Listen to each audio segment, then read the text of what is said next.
بہت پرانی بات آپ سے شیئر کرنے لگا ہوں۔ میں ایک دور افتادہ گاؤں سے اپنے دوست سے مل کر آ رہا تھا۔ میں وہاں صبح کے وقت نکلا تھا ناشتہ کر کے۔ میرا خیال تھا کہ مجھے لفٹ مل جائے گی تو میں آسانی کے ساتھ شہر پہنچ جاؤں گا، کیونکہ جس گاؤں سے میں نکلا تھا وہاں سے روڈ تک جانے کے لیے تقریباً 11 کلومیٹر سفر کرنا پڑتا تھا، جس کے لیے اپنی ٹرانسپورٹ ضروری تھی۔ میں جب آیا تھا تو ایک خصوصی گاڑی پر آیا تھا، لیکن واپسی پر مجھے تنہا جانا تھا۔ دوست نے کہا کہ میں کسی ملازم کو آپ کے ساتھ بھیج دیتا ہوں، وہ آپ کو بڑی سڑک تک چھوڑ آئے گا، لیکن میرا ارادہ تھا کہ میں کچھ پیدل چلوں گا، کچھ لفٹ لے لوں گا، لیکن مجھے لفٹ نہ مل سکی۔ میں 5 کلومیٹر تک چلتا رہا۔ کافی خستہ حال علاقہ تھا وہ، بارشیں نہیں ہوتی تھیں، ہر طرف کیکر اور پبول کی جھاڑیاں تھیں۔ مجھے پیاس بھی لگی، بھوک بھی لگی۔ 5 کلومیٹر چلنے کے بعد جب میں نے وقت دیکھا تو 12 بج چکے تھے۔ تھوڑی دیر بعد ایک گاؤں آ گیا، ایک ٹوٹا پھوٹا سا گاؤں جس میں صرف کچے گھر تھے اور فصلیں بھی نہیں تھیں۔ لوگ پتہ نہیں کس طرح زندگی گزارتے تھے۔ میری بھوک چمک اٹھی تھی۔ اب ایسے علاقوں میں اس زمانے میں، یہ بہت پرانی بات کر رہا ہوں، تقریباً 30 سال پہلے کی، اس زمانے میں دیہاتوں میں ہوٹل نہیں ہوا کرتے تھے، اور یہ تو بہت ہی چھوٹا دیہات تھا۔ میں روڈ کے کنارے، جو کچا پکا روڈ بنا ہوا تھا، اس کے کنارے کھڑا تھا اس انتظار میں کہ کوئی بائک آئے گی اور میں اس سے لفٹ لے لوں گا، لیکن کسی بائک کا کوئی نام و نشان تک نہیں تھا۔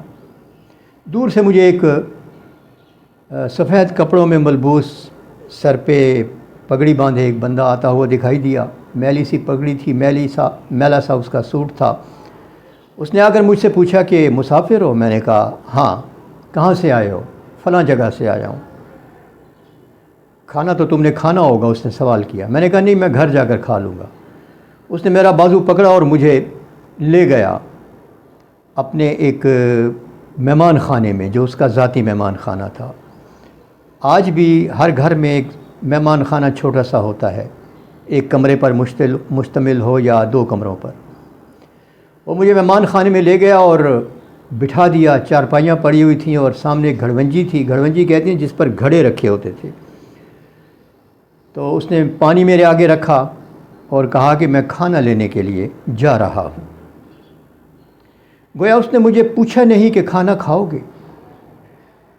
اس نے ڈن کر لیا تھا کہ چونکہ کھانے کا وقت ہے اور یہاں ہوٹل نہیں ہے اور یہ ایک مسافر ہے، اس کو میں نے کھانا کھلانا ہے۔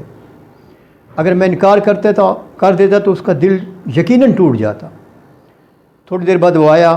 اس نے اپنے ہاتھ میں ایک چھابی سی پکڑی ہوئی تھی، اس کے اوپر خوبصورت سا ایک کپڑا رکھا ہوا تھا۔ اس نے میرے سامنے چارپائی پر رکھ دیا، ساتھ پانی کا ایک گلاس بھی رکھ دیا اور چلا گیا۔ جب میں نے کپڑا ہٹایا تو اس میں 3 چیزیں تھیں۔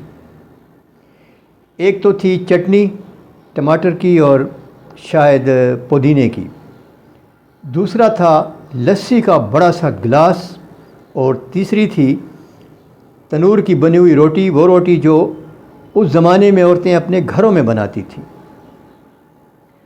میں نے وہ کھانا کھایا۔ میں نے اس سے زیادہ لذیذ کھانا نہ کبھی کھایا تھا اور نہ شاید کبھی کھاؤں گا۔